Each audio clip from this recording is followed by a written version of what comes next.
Hello students, आप सबका हमारे YouTube channel Vidyakul online classes में स्वागत है। आज के इस वीडियो में हम लोग जानेंगे कैसे कि IUPAC नामकरण जो है हम लोग उपसंयोजन संयोजन का कैसे करेंगे। उपसंयोजन संयोजन जो दिया रहता है उसमें IUPAC नामकरण करने के लिए आता है। अगर आप जानते हैं तो अच्छी बात है। क्लास 12th में आपको एग्जाम शुरू होने वाला है आप लोग का, तो आप लोग जानकारी होगा, लेकिन फिर भी मैं एक बार रिवीजन करवा देता हूं ताकि आपके जो है कि दिमाग में और जहन में बैठा रहेगा। ठीक है, चलिए एक एग्जांपल हम लोग ले लेते हैं इसको और एग्जांपल से समझते हैं। एग्जांपल हम क्या ले लेते हैं, तो यहां हम लोग कर लेते हैं कि 4 और FeCN और यहाँ पे 6 कर लेते हैं। ठीक है, ये हमारा जो है कि इसका हमें जो है IUPAC नामकरण करना है।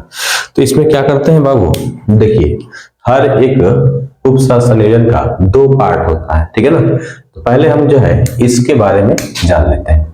ठीक है, ये जो है इसमें 2 पार्ट होता है और ये जो पूरा का पूरा भाग होता है, ये पूरा इसको जो है हम लोग कॉम्प्लेक्स कहते हैं। क्या कहते हैं? कॉम्प्लेक्स, अर्थात इसको जटिल या संकुल कहते हैं। ठीक है, क्या कहते हैं बाबू? जटिल या संकुल के नाम से जानते हैं। और इसमें 2 भाग होते हैं। इस जटिल यौगिक में जो है आपको 2 भाग होते हैं। कौन कौन होते हैं बाबू? तो देखिए एक भाग तो आपका ये हो जाता है, ये वाला भाग हो जाता है आपका, इसको हम लोग बोलते हैं क्या चीज?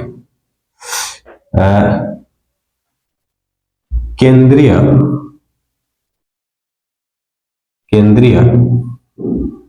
धातु आयन। ठीक है, इसको क्या बोलते हैं बाबू? केंद्रीय धातु आयन, या इसे हम लोग परमाणु भी हम लोग कहते हैं, इसे परमाणु के नाम से भी जानते हैं। ठीक है, यानी इसको हम लोग अगर इंग्लिश में बात करें तो इंग्लिश में इसको हम लोग कहते हैं क्या चीज? सेंट्रल मेटल आयन या एटम। ठीक है, इस नाम से जानते हैं। और इसको शॉर्ट फॉर्म में हम कहें तो इसको हम करते हैं क्या चीज? CMI या CMA। ठीक है ना, तो इसको इस नाम से जानते हैं। और इस वाले भाग को हम लोग जो है लिगेंड कहते हैं। क्या कहते हैं बाबू? लिगेंड। ठीक है ना, इसे हम लोग लिगेंड के नाम से हम लोग जानते हैं। और लिगेंड का अर्थ होता है संलयन। ठीक है, लिगेंड का अर्थ क्या होता है बाबू? संलग्न होता है या संलग्नी। ठीक है, ये इसका नाम हो जाता है। ठीक है, अब जो होता है संलग्नी जो है 3 प्रकार से होता है। ठीक है, संलग्नी जो है 3 प्रकार से होता है। और ये 3 प्रकार कौन कौन होते हैं? तो इसके जो 3 प्रकार होते हैं, संलग्नी के जो प्रकार होते हैं, ये 3 होते हैं।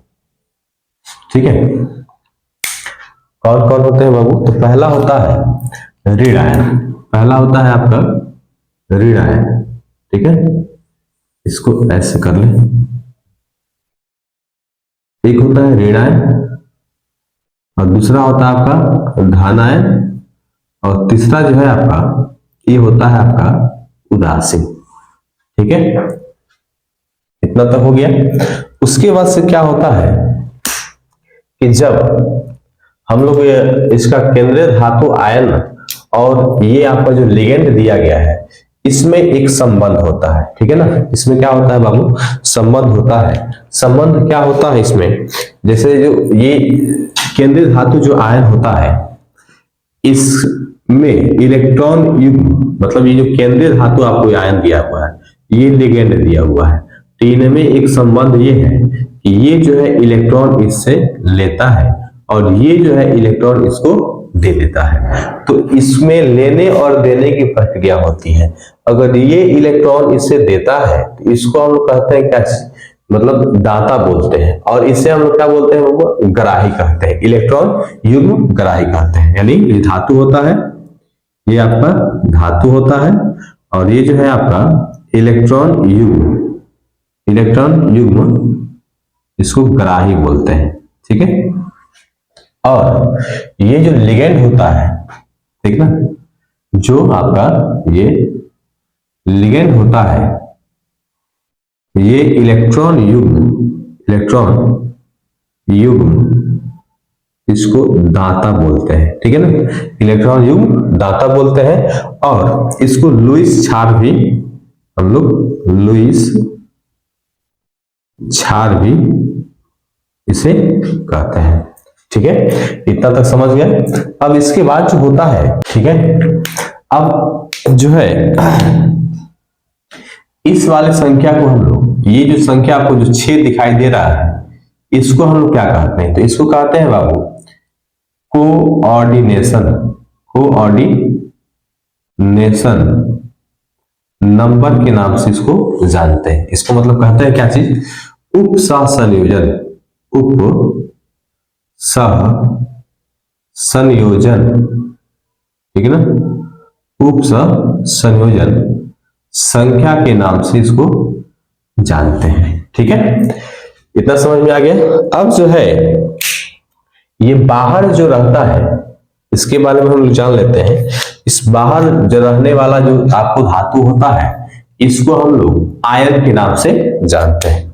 इसको हम किसके नाम से जानते हैं बाबू, तो ये पूरा का पूरा जो हमारा होता है, इसको हम लोग आयन, आयन के नाम से जानते हैं। ठीक है, अच्छा, ये के है, के जो है हमारा पोटेशियम है बाबू, और पोटेशियम जो होता है ना, ये इस पे प्लस चार्ज होता है। क्या होता है बाबू, प्लस चार्ज होता है, यानी वर्ग ए के जितने भी तत्व आपको मिलते हैं उन पे प्लस चार्ज होता है। जैसे पोटेशियम हो गया, फिर लिथियम हो गया, फिर आपका जो है सोडियम हो गया, फिर आपका जो है सीजियम हो गया, है ना, लिथियम हो गया, पोटेशियम हो गया, सोडियम हो गया, और रुबिडियम, है ना, रुबिडियम आ जाता है। उसके बाद से आपका सीजियम आता है। इस सब में जो है आपको ये वर्ग एक के जो है आपको तत्व है ना, ये चीज याद रखना है आपको। और उसके बाद इनमें सब में क्या पाया जाता है, एक ही, मतलब ये सब धन आयन होते हैं। और उसके बाद से आपको जो है मिल जाता है बाबू मैग्नीशियम और कैल्शियम, मैग्नीशियम पे दो चार्ज होता है, और कैल्शियम पे आपको 2 चार्ज होता है। ठीक है, तो ये चीज बाद की चीजें हैं, इसको समझेंगे हम लोग। अब जो है हम लोग ये देखते हैं कि इनमें जो कोऑर्डिनेशन जो होता है उसका हम लोग पहले कैसे मतलब नामकरण करेंगे। और इसमें आपको ये जो आयन दिया हुआ है, यहाँ पे हमने बताया केंद्रीय धातु आयन है, इसको हमने कहा कि यह लिगेंड है, और लिगेंड को हमने बताया कि इसको 3 प्रकार से हम कहते हैं। एक होता है ऋणावेश, एक होता है धनावेश, एक होता है क्या चीज, उदासीन होता है।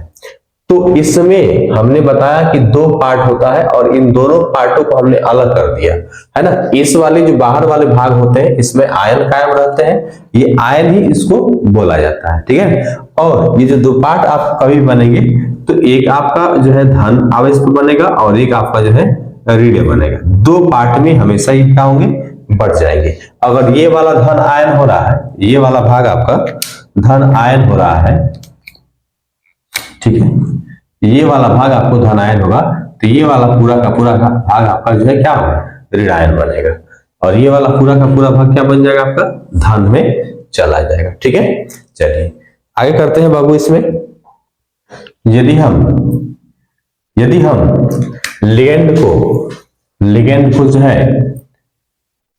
L मान लें, है ना, और केंद्रीय धातु आयन को जो है M मान लें, तो इससे क्या दर्शाएगा, ये क्या दर्शाएगा, तो L जो है आपको ये M को इलेक्ट्रॉन दे रहा है ना, क्या कर रहा है, L M को इलेक्ट्रॉन दे रहा है, तो ये क्या बन जाएगा आपका, तो ये बन जाएगा उप सह, ये बन जाएगा हमारा उप सह संयोजन।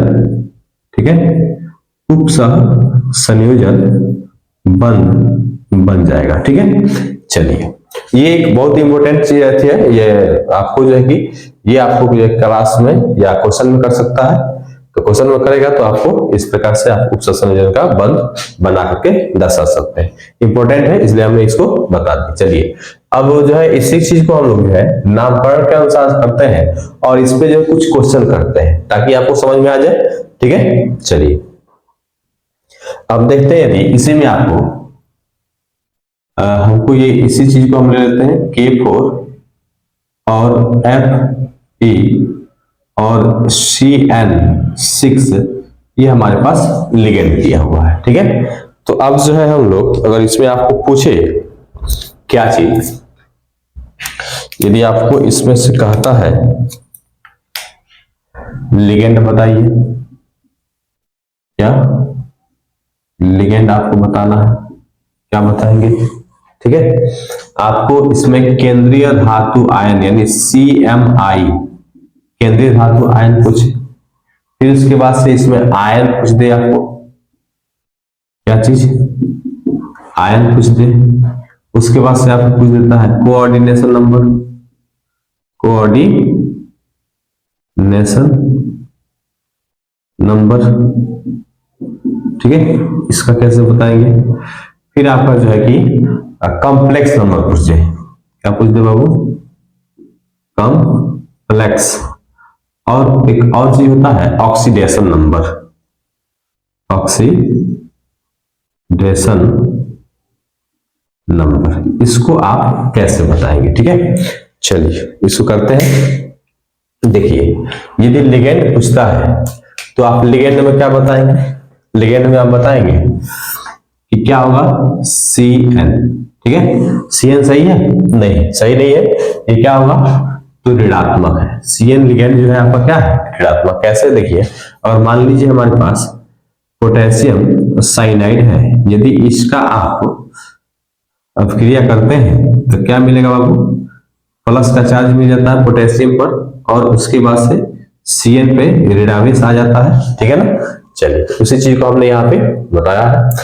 केंद्रीय धातु आयन, केंद्रीय धातु आयन क्या होगा बाबू, तो केंद्रीय धातु आयन आपका जो है फेरिक होगा, Fe होगा, नहीं होगा। फेरिक क्यों नहीं होगा, इस पे आपको कोई ना कोई आपका जो है आवेश आएगा, तो क्या आएगा तो 2 प्लस कर लेते हैं। ठीक है, 2 आएगा 3 आएगा, कैसे आएगा तो ये ऑक्सीडेशन नंबर निकालने के बाद पता चल जाएगा। ठीक है ना, लेकिन जो भी चीज होगा आपको इसके ऊपर आपका धन आयन हो 2 या 3 जो भी आएगा हम यहाँ पे कर लेंगे, लेकिन इसी प्रकार से आपका आएगा। फिर ठीक है, आयनन क्या होते हैं बाबू, अभी बताया था हमने आपको, आयनन जो है आपका ये पोटेशियम है। क्या है बाबू, पोटेशियम। ठीक है, तो के क्या है यहाँ पे प्लस हो जाएगा क्योंकि ये प्लस में है, पोटेशियम आपका हो गया प्लस में। ठीक है, उसके बाद से कोऑर्डिनेशन नंबर अभी बताया था हमने, क्या बताया था बाबू, कोऑर्डिनेशन नंबर। तो कोऑर्डिनेशन नंबर हमने क्या बताया था बाबू, ये 6 दिया हुआ आपका, यही आपका कोऑर्डिनेशन नंबर है। तो कितना हो जाएगा आपका यहाँ पे, तो 6 हो जाएगा। ठीक है, उसके बाद से कॉम्प्लेक्स नंबर। ठीक है, कॉम्प्लेक्स नंबर हमने बताया था आपको। ठीक है ना, तो कॉम्प्लेक्स ये पूरा का पूरा जो है आपका, ये पूरा का पूरा आपका जो है कॉम्प्लेक्स नंबर है। ठीक है ना, तो कैसे हो जाएगा बाबू, ये हो जाएगा आपका Fe और CN6। ठीक है, यही होगा। इसमें कुछ चेंजिंग है, क्या चेंजिंग है बाबू, तो कोऑर्डिनेशन नंबर कैसे निकालते हैं, सॉरी कॉम्प्लेक्स में जो दिया है ये आपका एक भाग प्लस है तो दूसरा भाग आपका क्या है ऋण है। कैसा है बाबू, ऋण है। तो कैसे इसका निकालेंगे, तो जैसे यहाँ पे इसका प्लस दिया हुआ है ना, ये प्लस में है और ये वाला जो भाग है आपका ये पूरा का पूरा आपका माइनस में दिया हुआ है ना, तो इसका कोऑर्डिनेशन निकालना है। तो इसके लिए हम क्या करते हैं बाबू, तो यहाँ कर लेंगे क्या चीज कि एक पोटेशियम का प्लस का 1 और गुणे में 4 बराबर। ठीक है, इस पूरे का निकालना है तो आपका क्या हो जाएगा, सॉरी पूरा का निकालना है ना, प्लस में x और बराबर, ये पूरा का पूरा जो है इसमें आपको कोई भी मान नहीं दिया हुआ है, यानी यहाँ पे इसमें कोई भी आवेश नहीं कायम है, तो जीरो कायम है। क्या है बाबू? जीरो कायम है। तो क्या हो जाएगा? 4 एकम 4 प्लस x बराबर का 0, और x बराबर कितना हो जाएगा? माइनस का 4 हो जाएगा। ठीक है, जब माइनस का 4 यहाँ पे हो जाएगा तो इसमें आपका जो कॉम्प्लेक्स नंबर बनेगा, यहाँ Fe साइनाइड 6 और यहाँ पे माइनस का क्या हो जाएगा? 4 हो जाएगा। ठीक है, अब जो है ऑक्सीडेशन नंबर। ठीक है, ऑक्सीडेशन नंबर कैसे निकालते हैं बाबू? तो चलिए इसको देख लेते हैं हम लोग। यहां कर लेते हैं हम लोग पोटेशियम यहाँ पे, और FeCN6। ठीक है, ये इसका हम लोग निकाल लेते हैं।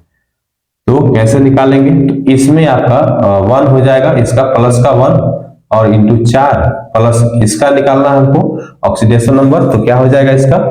ये इसको हम कर लेंगे x प्लस ये हो जाएगा 6, और ये साइनाइड माइनस में, तो यहाँ पे हम लोग माइनस का 1 इक्वल टू 0 कर लेंगे। ठीक है, यहाँ हो जाएगा 4 प्लस ये हो जाएगा x, और ये हो जाएगा माइनस का 6 इक्वल टू 0।